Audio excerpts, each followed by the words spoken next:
Well, it is just me, your pal Brian. Welcome. Thanks for checking out the Ski Bum podcast. It's been a hot minute since we released an episode, and for that we do apologize. It's been a little bit hectic. If you were following us on the socials, which you can do at Ski Bum Podcast, Twitter, Facebook, Instagram, Untapped, Mario and I actually were together in person doing a little skiing up in New Hampshire, which we will have a couple of review episodes, the next 2 episodes after this one.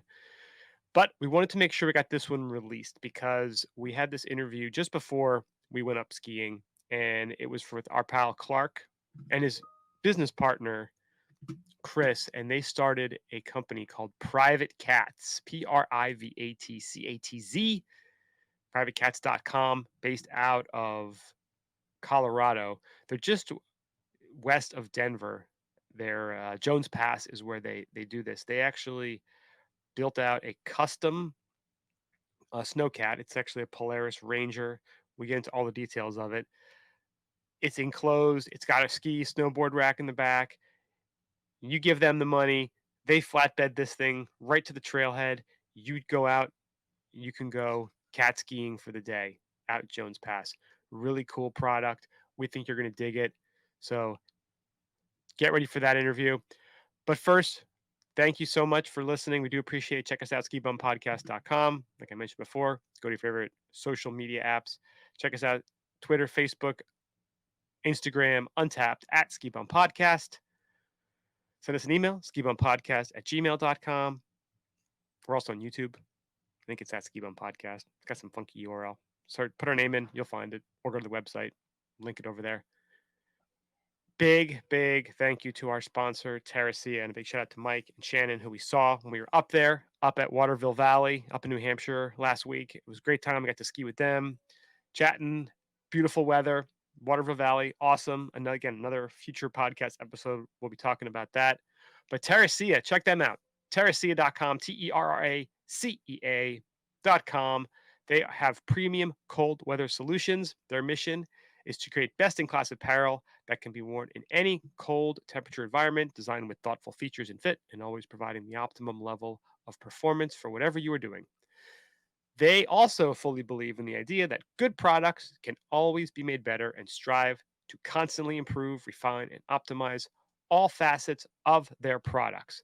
So if you go to their website, terracia.com, and use the code TerraciaBum, one word, TERRACEABUM, you will get 15% off. I'm usually rocking the yellow sorrel jacket, which is their shell, which I love. Their stuff is dynamite. It goes toe-to-toe with all the big, expensive brands. Check them out. You'll love it. Thank you so much, Terracia. We're not having an app right today. We're not having a ski news. We'll get back to that next week. Now, we're going right into the main topic, our chat with Clark and Chris from Private Catz. We have 2 very special guests this week. Everybody loves cat skiing. And imagine you were so passionate that you decided to go out and start your own cat skiing company. That's what these gentlemen who I'm speaking with today did. And they're going to tell you all about it and how you can get the goods with them. We have Mr. Clark Nash, Mr. Chris Whiteneck from privatecatz.com, privatecatz.com. Gentlemen, thank you for joining and welcome. Thanks for having us, man. It's good to be on with you. Absolute pleasure, man. I know, Clark, last time we talked, you were talking about your backcountry classes that you were running. That was probably what, like a year and change ago? Yeah. It was October 2021 that we were chatting. Yeah. And I know you're moving and shaking, you're growing, evolving, changing. Yeah. So tell us about this new venture, Private Catz. Well, my partner and I, Chris, are avid backcountry skiers, as you know about me. And last year when I was doing the backcountry instruction and sled ski kind of assisted shuttle service for backcountry skiing, I was approached by many people. Hey, could we rent your snowmobile? Could we rent it? This was great. And of course, I didn't want them to rent my snowmobile because it's mine. And we started skiing a lot over at Jones Pass last year, particularly. Would come down from our day, and Chris, my business partner, would be just enamored by this UTV that had snow tracks on it, and it was with the guided cat service out there, and we knew they were charging us just a shit ton of money to even get in there. Um, so over the course of the fall, we started to discuss this idea that perhaps we could do a snowmobile rental service, and that kind of whittled away because we got to the main point of what we really wanted to be doing, which was providing affordable skiing to people in a mechanized fashion. And what better way to do that than to recreate what we saw at Jones Pass, but in a self-guided way, so that you don't have to pay $600, $700, $800 a person in a seat to go cat skiing. You can go, if you have backcountry knowledge yourself, for much less. At this point, if you fill out 6 people in our cat, you're looking at $170 a person to go ski as many laps as you want.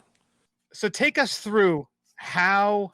So you rent your snowcat to people, so they can go out at Jones Pass and go ski. Is that kind of the concept?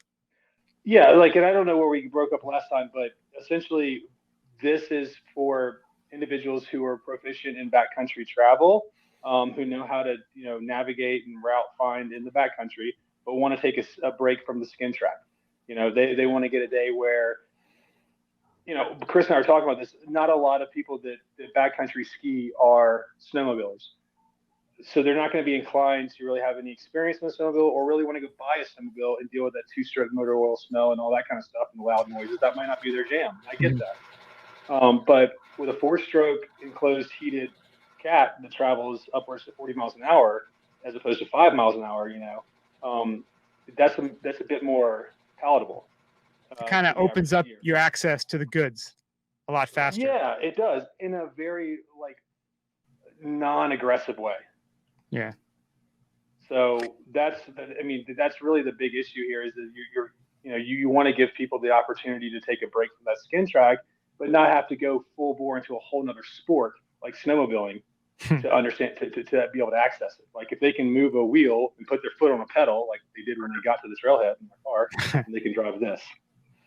So do you guys take them out? Is that an option as well? Or is it you show up? And what sort of knowledge, do you have some sort of I'm sure you have, knowing your background, I'm sure you have some sort of disclaimer, some information you have to fill out in order to be able to do this. Yeah. And Chris, you chime in anytime you want. I feel like I'm talking so much, but it's no different than if you go and rent backcountry equipment from a local sporting goods store or a snowmobile, and you say, hey, we're going to go. They know you're going to be riding somewhere that's in the backcountry. You're not going to go to a resort and ride a snowmobile. I hope. Unless your name's David Lesh. But you would do that in the sense that, you need to sign these waivers, assume the risk that you're in the backcountry and you're making your decisions. You're guiding yourself. Now, if we were up there and they were relying on our knowledge, that's totally different. But they're not. This is self-guided. You need to know what you're doing. But for that knowledge, you're getting a supreme discount. So, yeah, I think those who don't have their backcountry knowledge. Go ahead, Chris. Sorry. No, I think where private cats comes in, it's bridging this gap, right? So you have people who are taken to the backcountry, especially lately since COVID. It's blown up. There's a lot of people out there now, and who knows who's actually has the knowledge or not, or who's just following people with the knowledge. Either way, you have only 3 options as I see it. One is to skin your way up. The second is to rent a snowmobile. And again, riding a snowmobile, you have to get good at riding what we call Canadian, side by side. And if you want to bring a third person, you can tow them, but there's a lot of issues with that. The wear and tear on the machine, the difficulty of actually towing that third person up a steep incline that may not be a cat track per se, especially out in some of the areas that we ski. It's just you're boondocking in the powder, so that's not even an option until you set a track. And in order to get 6 people out skiing, it's a minimum of 2 machines, if not 3. And then only half the people are skiing down that first run. And what it leads to is people just getting more into snowmobiling than actually the skiing portion of it. And you don't get as many runs. You just don't. And with this cat, and then the third option would be to obviously take a guided tour with the Catz service, which, as you know, is astronomically priced. And if you do have the backcountry knowledge, this is just bridging this gap here. It was an opportunity we saw. And yes, we did get the idea from backcountry skiing at Jones Pass and taking a look at their vehicles, as well as Vail Pass. They're actually renting the vehicles basically without ski racks, without advertising that you could potentially put your skis in the back and use this to lap up there at the Vail Pass, but they're not doing. No one's advertising this, and we just find it to be a very unique way for people with the knowledge to rent a vehicle, bring up friends, take them out, and enjoy a day in the backcountry, getting more laps and not having these two-stroke motors just zipping around the mountain all day. Not to mention snowmobiles just get stuck.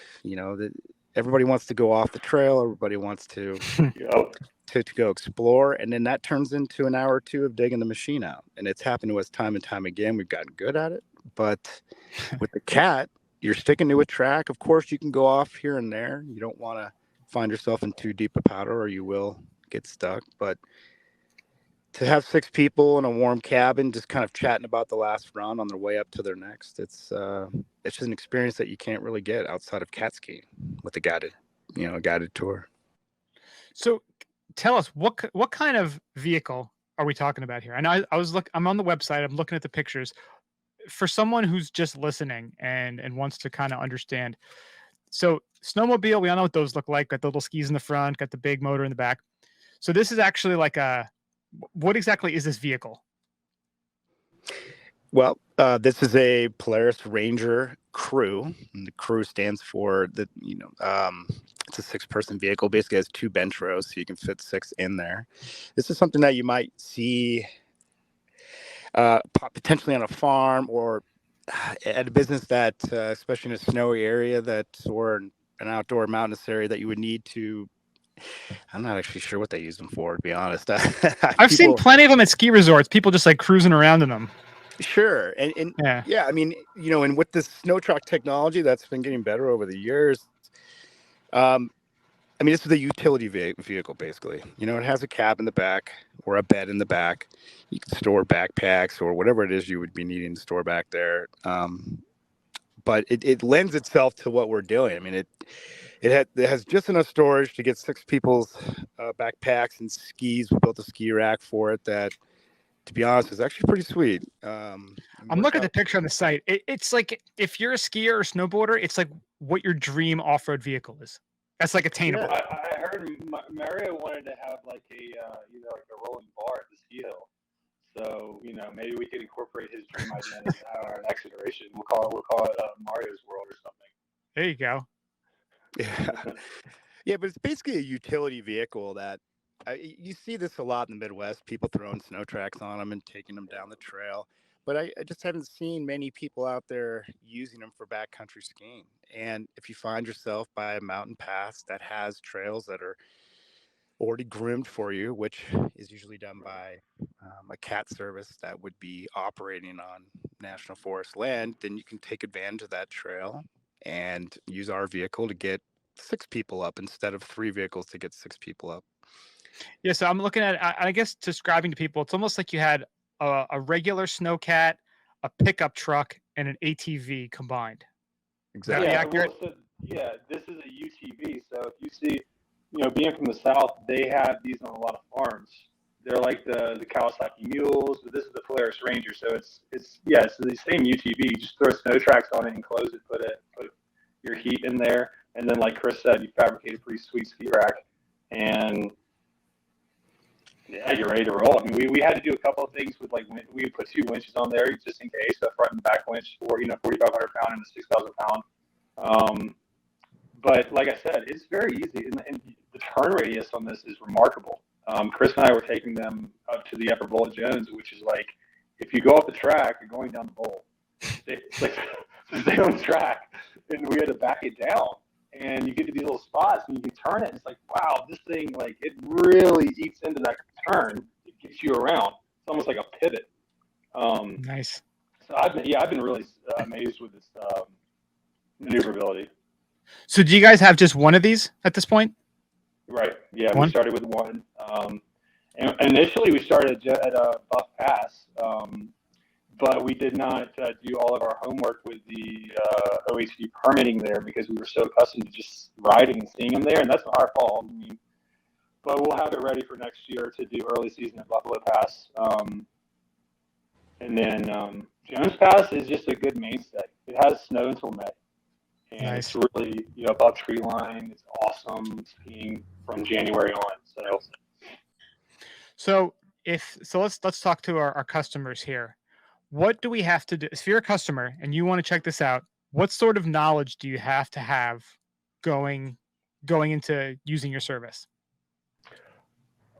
Well, I mean, I would say that if it's you that's driving the machine, or you're going to go skiing in any backcountry setting, you need to be comfortable with your level of knowledge. I'm not saying that having an Area 1 or not is the key, but you need to have competency in snow safety, competency in route making, and really understanding and considering where others are relative to your position.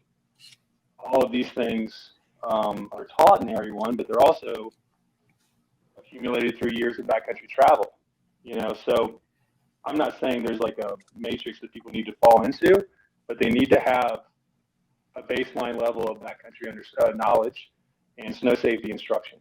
Because, like I said, this is the backcountry. No one's mitigating these hills for them. No one's blowing avalanches for them. No one's saying this is good to go, this is not good to go.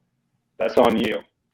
So if you are getting to our site and you're like, well, what do I do once I get it? How do I know where to ski? I don't think this is for you. That's not to say that it can't be one day. But if that's the question you're asking yourself, maybe it's time to go get an instruction and then come back. It's like the reward will be, once you acquire that knowledge, you get a severely reduced rate at Catz. And I think that's a pretty good incentive. Yeah, that's for sure. Yeah. So not for beginners. Right. What is the process like? So say you go on, you sign up, you get your buddies, they show up at the trailhead. What's the experience like? Chris, you want to handle that? Sure. Yeah, I mean, it's fairly simple. Once you've made your booking, we'll meet you at the trailhead and give you a tutorial on the vehicle. Obviously, it's extremely simple to drive, no different than a car, but there are little things that we like to make everyone aware of. There are cabin doors that they're just not built to the same quality as a traditional vehicle door, and they're operating the vehicle itself. It needs to continuously be a 4-wheel drive setting, which we will take everybody through and make sure they understand that. And really, I think the most important part is just being mindful on the trail. You are sharing this trail with skinners and snowshoers, snowmobilers, and oftentimes the cat services themselves. And as you know, these large snowcats, they take up pretty much the entire trail. So you need to be aware of that. You need to keep tabs, and especially because they could not only be working on the trails and grooming them for the recreator, but they're most likely guiding as well. And you just want to steer clear of the guide service. Give them the space they need. They are providing a safe experience for people who most likely don't have the backcountry knowledge, and that's why they're utilizing their service. So you just want to be mindful of that, even though the vehicle, can reach speeds that, well, to be honest, it's a lot slower than a snowmobile. So the safety factor is there. But you need to be mindful. You can't be zipping by people. And I would say anytime you see a skinner who looks like they're out of breath, give them a ride up. Try to be friendly. It's, I spent the last week pulling out a sled from 300 feet down this little gully. No way he would have gotten that out until spring, or hiring someone to do it for him. It's, again, if you can help and be kind and courteous on the hill, those are things that we're going to try to push you towards prior to you pressing on the gas pedal and taking off for your day of skiing. Yeah. You want that good karma in the backcountry too. You really do. We're not out there, on the snowmobile with the speeds that you can obtain. A lot of times you get a lot of people out there who are they're just snowblind. They're just literally staring straight ahead, only paying attention to what they're doing and not anybody else. And we're not really encouraging that. This isn't for going out and tearing up the trails. This is literally a way to get 6 people up that are like-minded with backcountry ski knowledge, that are respectful, and allow them to get more runs than they potentially could with a Catz service or on a snowmobile or skating on their own. It's a beautiful thing. So, all right. So say you've booked your service, you guys show up. I'm guessing you trailer this thing in. What is the time? Like, do you get a full day, like 8 to 3? Like, what do you get for your $995 that you get for renting Yeah, this?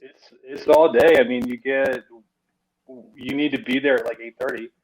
So you get, after the instructional, which takes like 10, 15 minutes, you're off, and then you need to be back by, as the spring gives us more light, it can be further in the day. But right now it's 3:30, and then it'll be 4:30.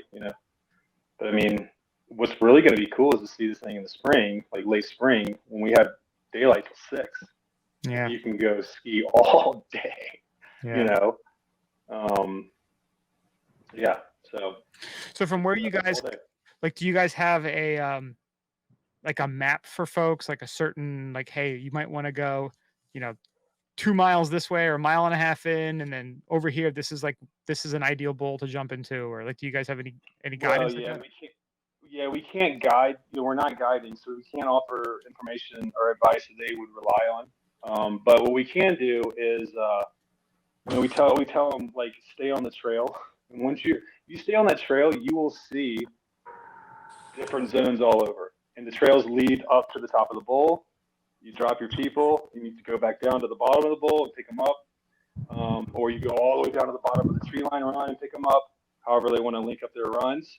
But, if you're confident in backcountry travel, this is something that you should be able to take care of prior to you even stepping foot on the trailhead. Because if I'm going into a zone to ski and I don't know it, I'm going to map it beforehand. I mean, I'm going to do my best to understand it.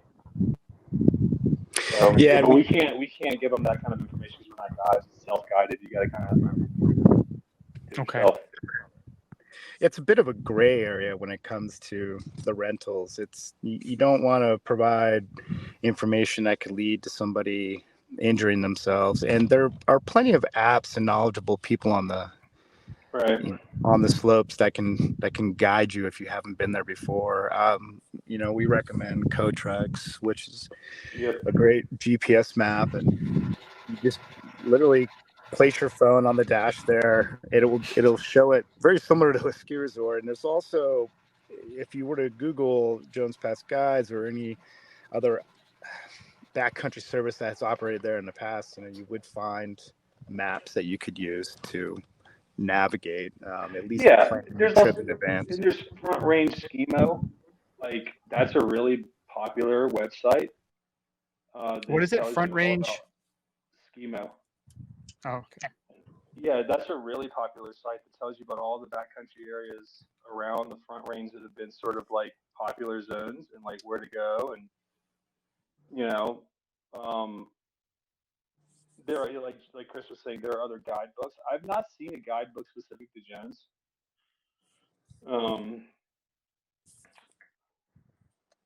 But yeah, you can piece together information for sure. Is that something you could be putting together over the summer for next fall? Maybe. Perhaps. We have to get on our permits for next year though soon. That stuff starts in the summer, and then we've got we have a summer business as well, so which is wake surfing. So. Nice. So how has it been? Like, when did you guys officially launch this site? Chris, was it like in December? I believe it was December 1 or late November. Yeah. It's new. Again, we had started out with the idea of renting snowmobiles for backcountry skiing, and then quickly shifted just after kind of seeing an opportunity here. Not many people were doing it. Lots of people were renting snowmobiles, and we felt like, well, for a backcountry skier, again, this is just it's a different option. It's something that most people have never done before. We had never done before, and it made sense. So yeah, it started in December, and we are just getting going basically. When did you guys first get the idea? When or where? When did you get the idea? I mean, I, I, would you say like last year? Or, I mean, kind of. I yeah, don't know. it was last year, but potentially the year before. I mean, Clark and I, Yeah. since I've met Clark, we've been backcountry skiing together and talking about different business ideas, something we could do that would involve skiing, obviously, because we're both passionate about it.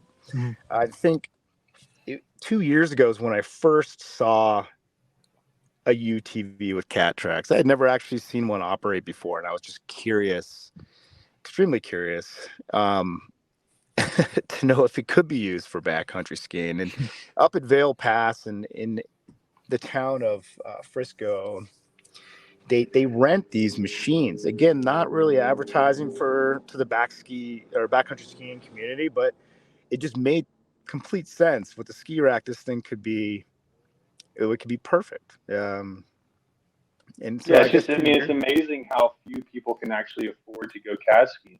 And then I don't know if you've ever been cat skiing, but it is to somebody who knows how to ride upper level terrain, whether you have backcountry knowledge or not. Like, I mean, essentially, when you're in that guided op, you're at a mini resort. You're at the guide's resort.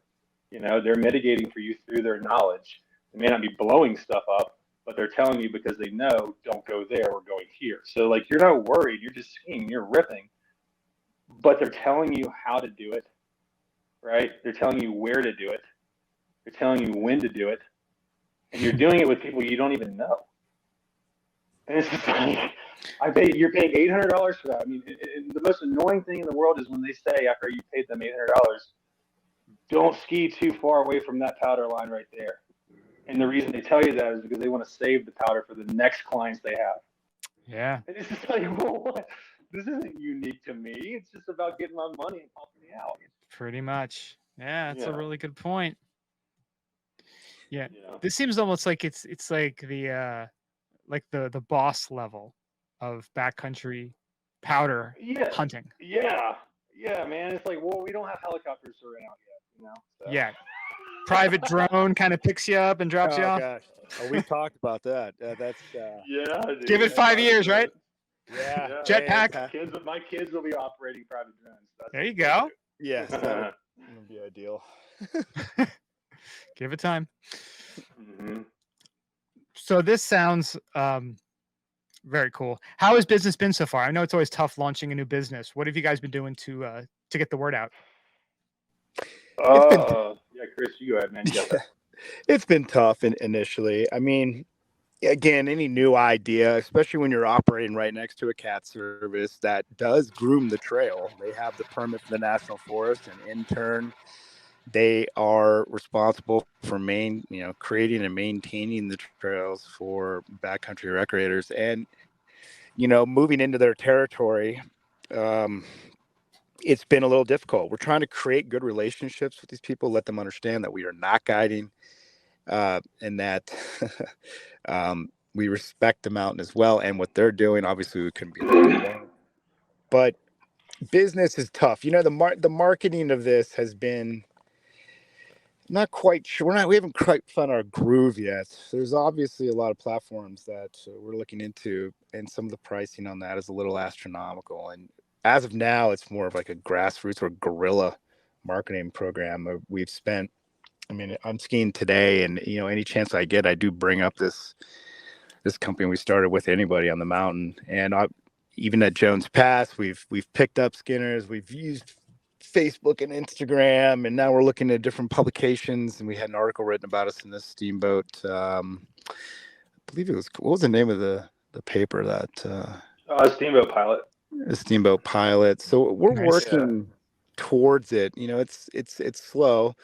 I think it's something that we knew would be an issue, but we wanted to get the company up and running first because we did not want anyone to tell us no or get any guff from people before we started it. We figured asking for forgiveness later and trying to make friends with anybody that wasn't keen to our idea would be a better idea than, say, asking for permission and having a bunch of people tell us no and then doing it. So, and worst case, you guys have a ranger that you can go and take out and go currently cat skiing.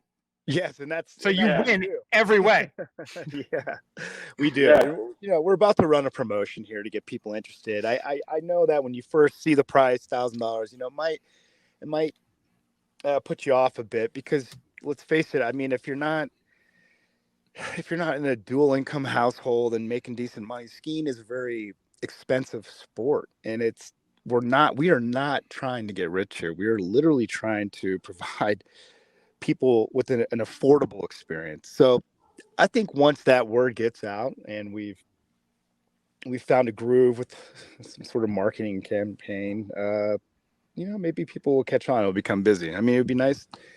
Be nice if towards the end of the season we start getting bookings. But this new promotion that we're running is, we're going to have a couple questions a question that can be answered on Facebook, and if it's answered correctly, then you'll get a 60% discount. And then the second question will come out, and you'll get a 50% discount. We'll work our way up to the price that we hope to keep. And if that doesn't work, then we'll reevaluate. But for now, or starting next week, we are going to run a promotion. So it'll be $3.99 for the day.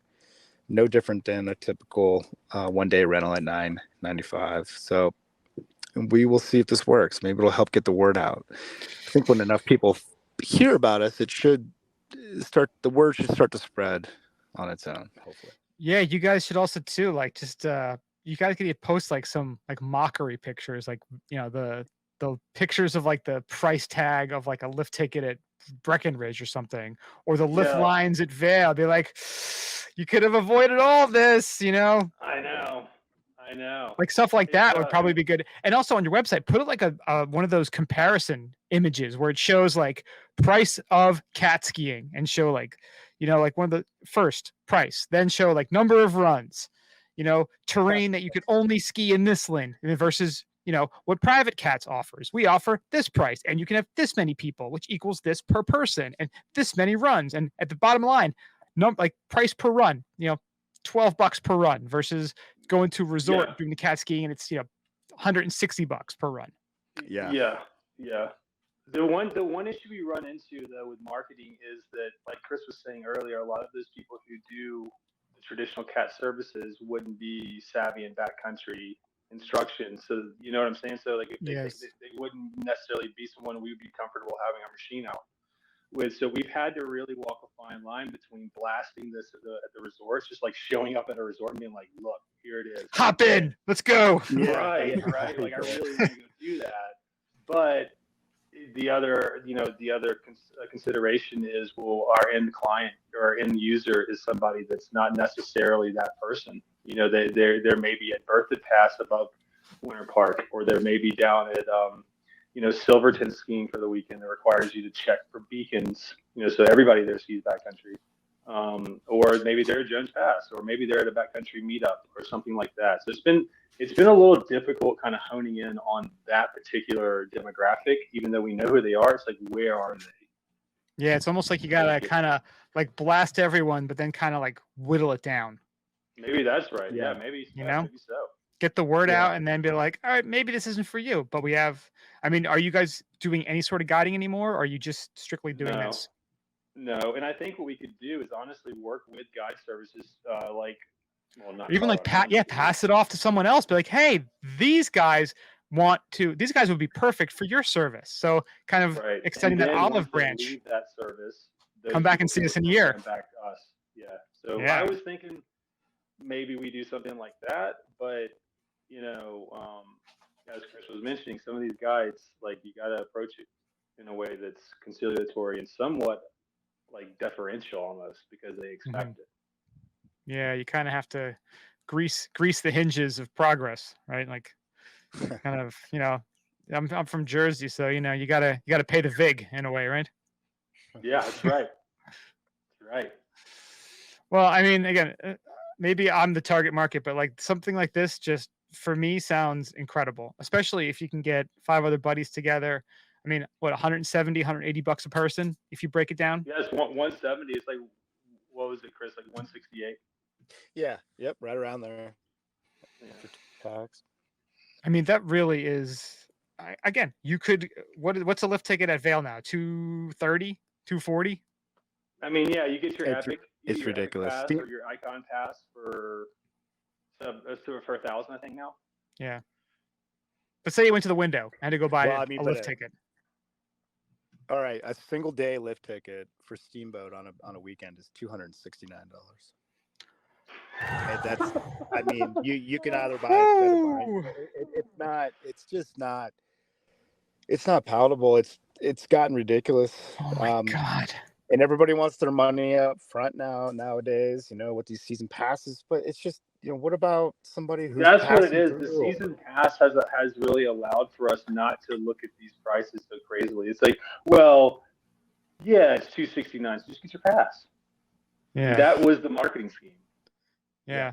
I mean, Breckenridge is seems like a bargain at, well, actually, no, it's $245 for one day. But if you buy it online, $231. So that's a steal. That is a steal right there. Yeah, geez. That's Jersey wheeling and dealing right there. Whew. It's funny. I know there was an article that came out in Ski Mag, I think it was a week or two ago, and they were saying that Arizona Snow Bowl, they're doing that kind of, I guess, peak pricing, is that what they're calling it? So based on demand, they kind of raise and lower the prices. $309 to ski at Arizona Snow Bowl. You'll talk about that, I think, on one episode, right? And like yeah. the passes these assholes can get to like cut through. It's like they're, at Disneyland or something. Yeah, the fast pass. Yeah. Yes, Snowbird. I think Snowbird. That's the Powder Resorts. They're the ones who have that fast pass. Maybe Mount Bachelor. Forget which one in Colorado has it. Maybe Copper. Yeah, somebody does. Is that the Powder Collective? Yeah, POWDR. Those guys. They're the ones who have that. But then there's the Indy Pass too, and the Indy Pass is like I see that more and more. Like Bluebird Backcountry works with Indy Pass, I think.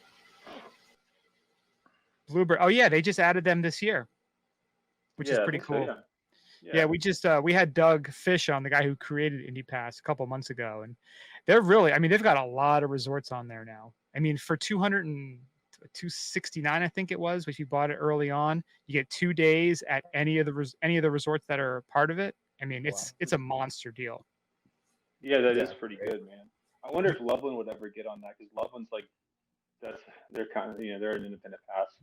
Yeah, I'm looking at Powder's website. It looks like Eldora and Copper are both part of it, but I don't think Eldora does the fast pass. Oh, okay. Yeah. Did your sister you should come out with your sister and y'all should come do the Catz. I would love that. Yeah, she actually just got a concussion. She just got a concussion jumping off something last weekend, so she's trying to recover. I don't know what she jumped off of. I mean, you've seen her ski. She's okay. I wouldn't be, launching off stuff if I was her, but I'm not her. Yeah, it could have been bad influences, telling her to do crazy shit.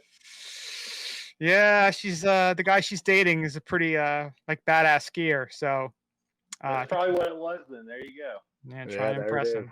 You know how it is. We've all done some dumb stuff for the ladies. Oh, definitely guilty as charged. Guilty as charged. All right, guys. Anything else you want to share, and where can people find some more info? Well, we're at Private Catz on the socials, so Facebook and Instagram. And Private Catz with a Z at the end. With a Z. Right. With a Z. That's right. And then privatecatz.com is our website with a Z. And look out for our promotional coming on Facebook, Instagram. It'll be a unique backcountry question for someone who's savvy enough to answer, and then they'll get the golden ticket to ski at a 60% reduction. That's a killer deal. You'd be foolish not to do this. Yeah, I know. Clark, Chris, thank you so much for coming on and chatting. And hopefully we can get out there and hop in that cat. That'd be a lot of fun. Absolutely. Hey, man, it'd be our pleasure to have you out, dude. It would be a fun time. Yeah, come on out, Brian. All right. Thank you so much. Privatecatz.com. Check them out. Thank you guys so much. Thank you so much for listening. We do appreciate it. Check us out, skibumpodcast.com. Send us an email, skibumpodcast. Send us an email, skibumpodcast@gmail.com. Follow us on the socials, Twitter, Instagram, Facebook, Untapped, YouTube, @skibumpodcast. Go to your favorite podcasting apps, rate and subscribe. Thank you again so much for listening. We do appreciate it, and we'll talk to you guys next week. See ya.